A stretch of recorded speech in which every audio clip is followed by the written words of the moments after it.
Assalamualaikum warahmatullahi wabarakatuh. Selamat pagi anak-anakku kelas 5 MI Muhammadiyah Karanganyar. Bagaimana kabarnya? Semoga sehat selalu ya. Dan semoga di semester 2 lebih baik lagi. Nah, anak-anak, sebelum memulai pelajaran hari ini, marilah kita membaca basmalah bersama. Bismillahirrahmanirrahim.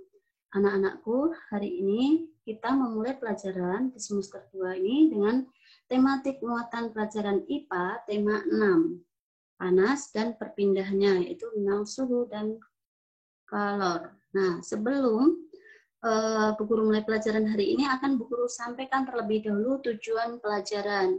Yang pertama, menerapkan konsep perpindahan kalor dalam kehidupan sehari-hari secara bertanggung jawab. Dan yang kedua, mendeskripsikan tentang perpindahan kalor secara tepat. Nah, anak-anak, perhatikan gambar tersebut. Apakah ada persamaan pada gambar berikut? Ya, gambar tersebut ya, setiap gambar beda akan tetapi semua membutuhkan sumber energi panas. Dari panci ya, ini membutuhkan api atau sumber energi panas sehingga air akan cepat matang. Dan yang kedua yaitu seseorang yang berjemur di bawah sinar matahari membutuhkan sumber energi panas juga. Dan gambar berikut ada baju yang dijemur di bawah sinar matahari yaitu agar cepat kering. Nah, sumber energi panas. Benda yang dapat menghasilkan energi panas disebut sumber energi panas. Matahari merupakan sumber energi panas terbesar. Ya, semua makhluk hidup membutuhkan energi panas matahari. Manfaat energi panas matahari sendiri bagi tumbuhan, yaitu energi panas matahari membantu proses pembuatan makanan pada tumbuhan yang disebut fotosintesis. Sedangkan bagi manusia, energi panas matahari ini dimanfaatkan dalam berbagai kegiatan manusia, misalnya saja mengeringkan pakaian agar cepat kering, mengeringkan ikan, dan mengeringkan garam. Energi panas dapat dihasilkan ketika terjadi gesekan antara dua benda. Selain matahari dan gesekan antara dua benda, energi panas juga dapat diperoleh dari api. Nah, pada zaman dahulu orang mendapatkan api dengan cara menggosokkan dua buah batu yang kering sampai keluar percikan api. Selain itu, nenek moyang kita dahulu menggunakan kayu kering lalu digosok-gosokkan dengan tanah yang kering sampai keluar api. Ternyata gesekan dua benda antara dua batu kering dan gesekan antara dua kayu kering dapat menghasilkan energi panas berupa api. Saat ini api mudah dihasilkan dari korek api dan kompor. Anak-anak, ayo kita lakukan. Cobalah menggosokkan kedua telapak tanganmu selama 10 detik. Kemudian nanti kita tempelkan di pipi kita. Nah, apa yang kamu rasakan nanti? Yuk, kita mulai ya. Kita mulai gosokkan telapak tangan kita. Yuk, 1, 2, 3, 4, 5, 6, 7, 8, 9, 10. Kita tempelkan di pipi. Apa yang kamu rasakan? Ya, dari telapak tangan ini kita rasakan panas ya. Jadi ini adalah contoh dari perpindahan panas. Yang berikutnya yaitu pengaruh kalor terhadap benda. Panas dapat memengaruhi perubahan suhu benda. Jika kalor diberikan pada benda, maka suhu benda tersebut akan naik. Jika kalor keluar dari benda atau dilepas ke lingkungan, maka suhu benda akan turun. Ya, kalor juga memengaruhi wujud benda. Ya, nah benda memiliki 3 wujud. Apa saja itu? Yang pertama, benda padat. Ya, contohnya meja, kursi, pulpen. Nah, batu itu adalah contoh benda padat. Sedangkan benda cair, contohnya bensin, oli, sirup, kecap, dan sebagainya. Ya, ada yang nomor 3, gas. Contohnya balon udara atau gas LPG.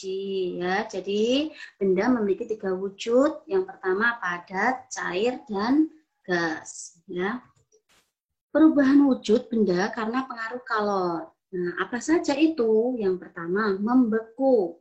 Ya, Apa yang dimaksud dengan membeku? Yaitu perubahan wujud dari benda cair menjadi padat. Contohnya air yang disimpan di freezer. Ya, kita diamkan di freezer, lama-lama akan menjadi es batu. Contoh lainnya adalah lilin cair yang mengeras, ya, dan larutan agar-agar yang mengeras. Sedangkan ada mencair. Mencair itu adalah perubahan wujud dari benda padat menjadi cair. Contohnya lilin yang dipanaskan. Ketika lilin yang dipanaskan, lama-lama akan meleleh dan akan mencair cepat habis. Ada juga es krim, ya. Es krim yang didiamkan di ruang terbuka ini lama-lama akan mencair. Dan ada mentega yang dipanaskan juga meleleh atau mencair. Yang berikutnya ada menguap, perubahan wujud dari benda cair menjadi gas. Contohnya air yang direbus dan dibiarkan lama-kelamaan akan habis.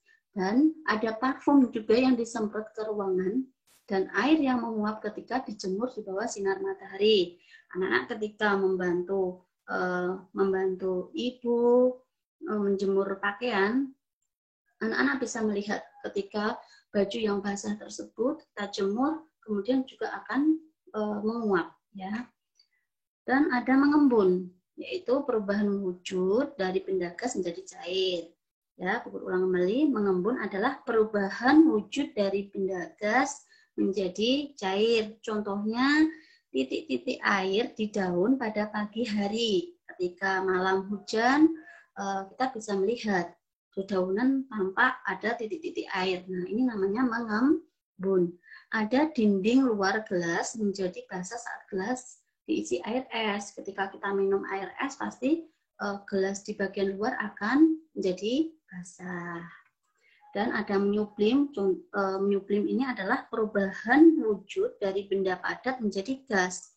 Contohnya kapur barus yang disimpan di lemari. Lama-lama akan cepat habis. Ya. Ada mengkristal. Apa yang dimaksud mengkristal, anak-anak? Ya, mengkristal adalah perubahan wujud dari benda gas menjadi padat. Perubahan wujud dari benda gas menjadi padat. Contohnya gas karbon dioksida yang dibekukan menjadi es kering. Nah, ini ya. Ini tadi adalah perubahan wujud benda karena pengaruh kalor, ya. Sekarang ada suhu. Nah, suhu ini dapat diukur menggunakan termometer. Ketika seseorang sakit, ingin mengetahui suhunya berapa, ini menggunakan termometer. Nah, termometer ini menggunakan prinsip berdasarkan pengaruh suhu terhadap perubahan volume zat. Ya, jadi termometer menggunakan prinsip berdasarkan pengaruh suhu terhadap perubahan volume zat. Volume zat cair memuai jika dipanaskan dan menyusut jika didinginkan. Di sini ada 4 satuan termometer yang biasa digunakan, yaitu ada Celsius, ya. Celsius, ada Reaumur, ada Fahrenheit, ada Kelvin. Nah, Celsius ini suhu kisarannya sekitar 0 sampai 100. Kalau Reaumur ini suhu kisaran 0 sampai 80. Fahrenheit suhu kisarannya 32 sampai 212. Sedangkan Kelvin suhu kisarannya 273 sampai 373. Ada perpindahan kalor dalam kehidupan sehari-hari. Nah, kalor ini dimanfaatkan dapat mempengaruhi wujud benda. Kalor dapat menyebabkan pemuaian atau penyusutan suatu benda. Sedangkan apa yang dimaksud pemuaian dan penyusutan? Anak-anak, tahukah? Ya, pemuaian adalah perubahan benda oleh kalor yang mengakibatkan pertambahan ukuran dan volume benda. Umumnya benda akan memuai ketika dipanaskan dan menyusut kembali ketika didinginkan. Sebaliknya, ada benda yang menyusut jika didinginkan dengan suhu tertentu. Sedangkan penyusutan adalah perubahan benda oleh menurunnya suhu yang mengakibatkan pengurangan ukuran dan volume benda. Berikut adalah contoh pemuaian dan penyusutan benda.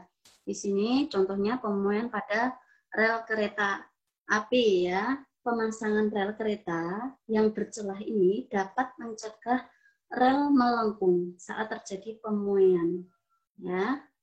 Sedangkan menyusut, contoh penyusutan benda adalah ban sepeda Ini menyusut ya, jika tidak digunakan lama-lama akan menyusut ya. Jadi ban sepeda yang terlalu lama diletakkan di atas lantai dapat menyebabkan udara di dalam ban itu lama-lama akan menyusut. Ya, anak-anak tetap semangat belajar dan jaga kesehatan. Itu saja yang guru sampaikan. Mohon maaf jika banyak salahnya atau kurangnya. Semoga apa yang kita pelajari hari ini bermanfaat bagi kita semua. Bu Guru akhiri. Wassalamualaikum warahmatullahi wabarakatuh.